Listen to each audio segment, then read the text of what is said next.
السلام علیکم دوستو میرا نام ادریس اوان ہے اور آپ دیکھ رہے ہیں گائیڈنس گرو۔ ناظرین، اس ویڈیو میں آپ کو یہودی چرواہے کو جنت کی بشارت کا ایک سچا واقعہ سنانے جا رہا ہوں۔ مزید آگے بڑھنے سے پہلے آپ تمام دوستوں سے گزارش ہے کہ ویڈیو کو ایک پیارا سا لائک اور چینل کو سبسکرائب ضرور کر دیں تاکہ ہر آنے والی نئی اپڈیٹ آپ کو بآسانی مل سکے۔ شکریہ۔ تو چلیے دوستو، ویڈیو کو شروع کرتے ہیں۔ بیان کیا جاتا ہے کہ غزوہ خیبر کے موقع پر ایک چرواہا حضور اقدس صلی اللہ علیہ وسلم کی خدمت میں حاضر ہوا۔ وہ چرواہا یہودیوں کی بکریاں چرایا کرتا تھا۔ جب دیکھا کہ خیبر سے باہر مسلمانوں کا لشکر پڑاؤ ڈالے ہوئے ہیں، اس کے دل میں خیال آیا کہ میں جا کر ان سے ملاقات کروں اور دیکھوں کہ یہ مسلمان کیا کہتے ہیں اور کیا کرتے ہیں۔ چنانچہ بکریاں چراتا ہوا مسلمانوں کے لشکر میں پہنچ گیا اور ان سے پوچھا، تمہارا سردار کہاں ہے؟ صحابہ کرام نے بتایا کہ ہمارے سردار حضور اقدس صلی اللہ علیہ وسلم اس خیمے کے اندر ہیں۔ پہلے تو اس چرواہے کو ان کی باتوں پر یقین نہیں آیا۔ اس نے سوچا کہ اتنے بڑے سردار ایک معمولی سے خیمے کے اندر کیسے بیٹھ سکتے ہیں۔ اس کے ذہن میں یہ بھی تھا کہ جب آپ اتنے بڑے بادشاہ ہیں تو بہت ہی شان و شوکت اور ٹھاٹ باٹ کے ساتھ رہتے ہوں گے، لیکن وہاں تو کھجور کے پتوں کی چٹائی سے بنا ہوا ایک خیمہ تھا۔ خیر، وہ چرواہا اس خیمے کے اندر آپ صلی اللہ علیہ وسلم سے ملاقات کے لیے داخل ہوا اور آپ سے ملاقات کی اور پوچھا کہ آپ صلی اللہ علیہ وسلم کیا پیغام لے کر آئے ہیں اور کس بات کی دعوت دیتے ہیں۔ حضور اقدس صلی اللہ علیہ وسلم نے اس کے سامنے اسلام اور ایمان کی دعوت رکھی اور اسلام کا پیغام دیا۔ اس نے پوچھا کہ اگر میں اسلام کی دعوت قبول کر لوں تو میرا کیا انجام ہوگا اور کیا رتبہ ہوگا؟ حضور اقدس صلی اللہ علیہ وسلم نے ارشاد فرمایا کہ اسلام لانے کے بعد تم ہمارے بھائی بن جاؤ گے اور ہم تمہیں گلے سے لگائیں گے۔ اس چرواہے نے کہا کہ آپ مجھ سے مذاق کر رہے ہیں۔ میں کہاں اور آپ کہاں؟ میں ایک معمولی سا چرواہا ہوں اور میں ایک سیاہ فام انسان ہوں۔ میرے بدن سے بدبو آ رہی ہے، ایسی حالت میں آپ مجھے کیسے گلے سے لگا سکتے ہیں؟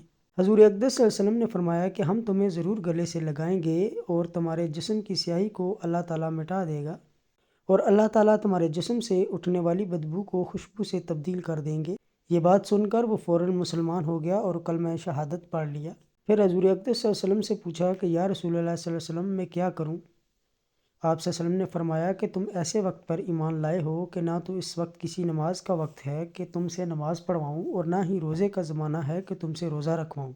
زکوٰۃ تم پر فرض نہیں ہے، اس وقت تو صرف ایک ہی عبادت ہو رہی ہے جو تلواروں کی چھاؤں میں انجام دی جاتی ہے، اور وہ ہے جہاد فی سبیل اللہ۔ اس چرواہے نے کہا، یا رسول اللہ صلی اللہ علیہ وسلم، میں اس جہاد میں شامل ہو جاتا ہوں، لیکن جو شخص جہاد میں ہوتا ہے اس کے لیے دو میں سے ایک صورت ہوتی ہے، یا غازی یا شہید۔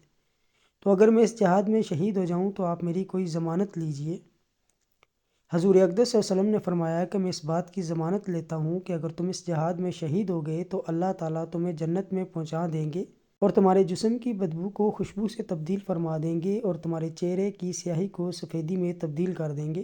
چونکہ وہ چرواہا یہودیوں کی بکریاں چراتا ہوا وہاں پہنچا تھا، اس لیے حضور اقدس صلی اللہ علیہ وسلم نے فرمایا کہ تم یہودیوں کی جو بکریاں لے کر آئے ہو ان کو جا کر واپس کرو، اس لیے کہ یہ بکریاں تمہارے پاس امانت ہیں۔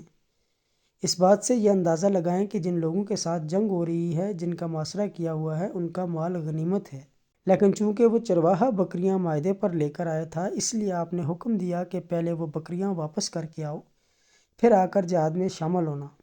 چنانچہ اس چرواہے نے جا کر بکریاں واپس کی اور واپس آ کر جہاد میں شامل ہوا اور شہید ہو گیا۔ جب جنگ ختم ہو گئی تو حضور اقدس صلی اللہ علیہ وسلم لشکر کا جائزہ لینے لگے۔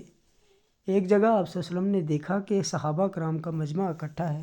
جب آپ قریب پہنچے تو ان سے پوچھا کہ کیا بات ہے؟ صحابہ کرام نے فرمایا کہ جو لوگ جنگ میں شہید ہو گئے ہیں ان میں سے ایک آدمی ایسا بھی ہے کہ جس کو ہم سے کوئی نہیں پہچانتا۔ آپ صلی اللہ علیہ وسلم نے فرمایا کہ مجھے دکھاؤ۔ جب آپ صلی اللہ علیہ وسلم نے دیکھا تو آپ صلی اللہ علیہ وسلم نے فرمایا، تم اس شخص کو نہیں جانتے، اگر میں اس شخص کو پہچانتا ہوں یہ چرواہا ہے اور یہ وہ عجیب و غریب بندہ ہے جس نے اللہ کی راہ میں ایک بھی سجدہ نہیں کیا، اور میں اس بات کی گواہی دیتا ہوں کہ اللہ تعالیٰ نے اس کو سیدھا جنت الفردوس میں پہنچا دیا ہے، اور میری آنکھیں دیکھ رہی ہیں کہ ملائکہ اس کو غسل دے رہے ہیں اور اس کی سیاہی سفیدی میں تبدیل ہو گئی ہے اور اس کی بدبو خوشبو سے بدل دی گئی ہے۔ اگر کچھ عرصہ پہلے اس چرواہے کو موت آ جاتی تو سیدھا جہنم میں چلا جاتا، اور اب اس حالت میں موت آئی کہ ایمان لا چکا ہے اور سرکار دو عالم صلی اللہ علیہ وسلم کا غلام بن چکا ہے، تو اب اللہ تعالیٰ نے اتنا بڑا انقلاب پیدا فرما دیا۔ اس لیے فرمایا اعتبار خاتمے کا ہے، اس لیے بڑے بڑے لوگ لرزتے رہتے ہیں اور یہ دعا کرتے رہتے ہیں کہ یا اللہ ہمارا خاتمہ ایمان پر فرما۔ میری یہ دعا ہے کہ اللہ تعالیٰ ہم سب کو اس سے سبق حاصل کر کے اس پر عمل کرنے کی توفیق عطا فرمائے۔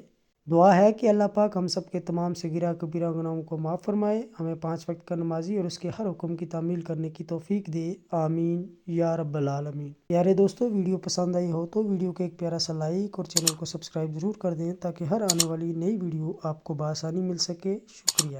آج کی ویڈیو میں بس اتنا ہی، ملتے ہیں ایک اور نئی ویڈیو کے ساتھ، تب تک اپنا خیال رکھیے گا۔ اللہ حافظ۔